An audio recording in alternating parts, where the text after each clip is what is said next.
السلام عليكم ورحمة الله وبركاته. أهلا بكم حبايبي، يا رب تكونوا بخير. النهاردة هنعمل مع بعض طريقة الفولية. انتوا عارفين طبعا ان احنا بنجيبها من بره غالية، بس في البيت هنعملها بجد، يعني هتوفر بكوباية سكر بس. وعايزة نص كيلو فول زي ما انتوا شايفين كده متقشر، ما تكونش فيه قشر تماما بس. وعايزة معلقة فانيليا صغيرة. طبعا دلوقتي هنجيب حلة ونحط فيها الفول يتدفى، عشان لازم يتدفى، لو ما تدفاش الوصفة بتاعتنا مش هتنجح.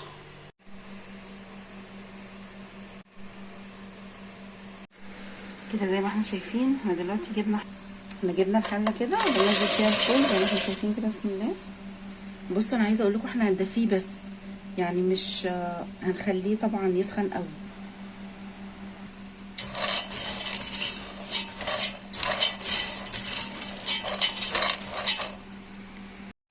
كده خلاص زي ما احنا شايفين اتدفى. هننزله في البوله ونعمل في نفس الحله السكر. كده زي ما احنا شايفين حطينا الفول في البوله ونخليه على جنب. ودلوقتي نعمل بقى السكر. دلوقتي هنجيب حله وننزل فيها بالمج السكر كده. بسم الله.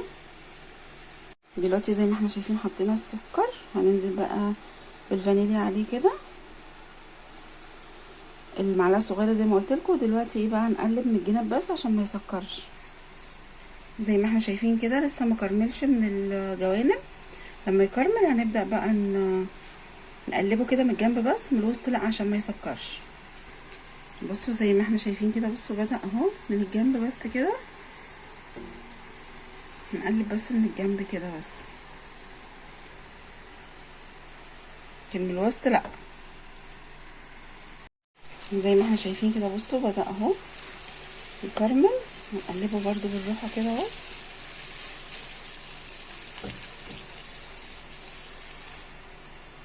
زي ما احنا شايفين كده، بصوا بدأ السكر كله خلاص كده يكرمل. باقي بس كده كام واحدة كده لسه. طبعا نهدي عليه، ما نعليش عليه النار عشان ما يتحرقش. كده خلاص زي ما احنا شايفين كل السكر خلاص كده. بصوا كرمل اهو وداب كله. دلوقتي بقى هننزل بالفول عليه على طول ونقلب بسرعة. وبعد كده بقى نحطه في صاج ونبدأ نفرده بقى بأي فرادة عندكم، بأي مثلا بتاعة الفول. هوريكم دلوقتي بقى بسم الله ننزل بكمية الفول كلها، نقلب بقى كده بسرعة.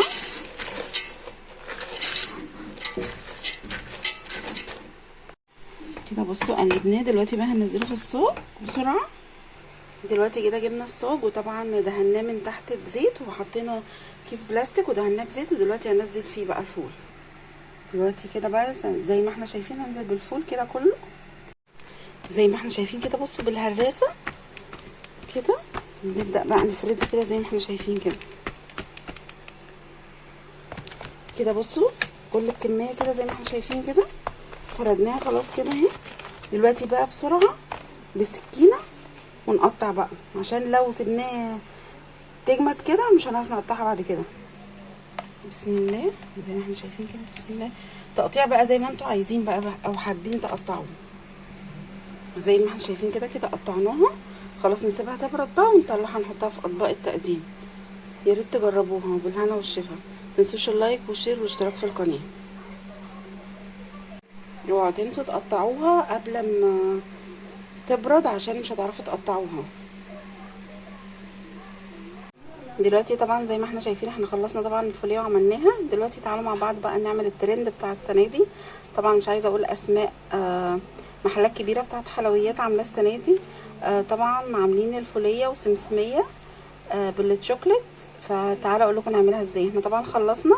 دلوقتي هنجيب قطعه ونكون جايبين شوكليت. هوريكم دلوقتي ازاي. بسم الله.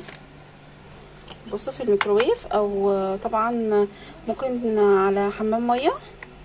هنجيب شوكليت زي ما احنا شايفين كده ونسيحها بس، نحط عليها بس نقطتين زيت كده بس عشان تلمع. بس الزيت طبعا يكون ذرة نضيف ملوش ريحه. هنقلبه طبعا كله مع بعض، نقطتين بس. كده زي ما احنا شايفين. دلوقتي قلبناها خلاص. دلوقتي هنجيب قطعه بقى من الفوليه وننزلها في الشوكليت، وبعد كده نطلعها بقى على ورق زبده، على ورق بلاستيك، على طبق بلاستيك زي ما انتوا حابين، ونسيبها لما طبعا تنشف خالص، او نحطها في التلاجة. وبعد كده بقى تطلع دوقوها بجد، طعمها برضو تحفه. دلوقتي كده هناخد قطعه زي ما احنا شايفين. بسم الله. بصوا هننزلها في الشوكليت.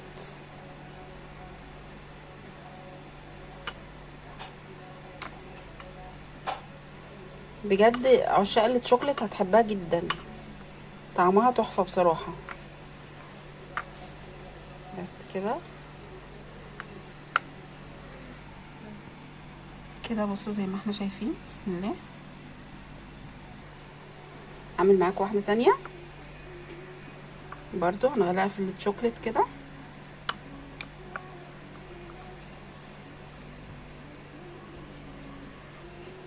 كده زي ما انتم شايفين عملت لكم كذا قطعه بس كده.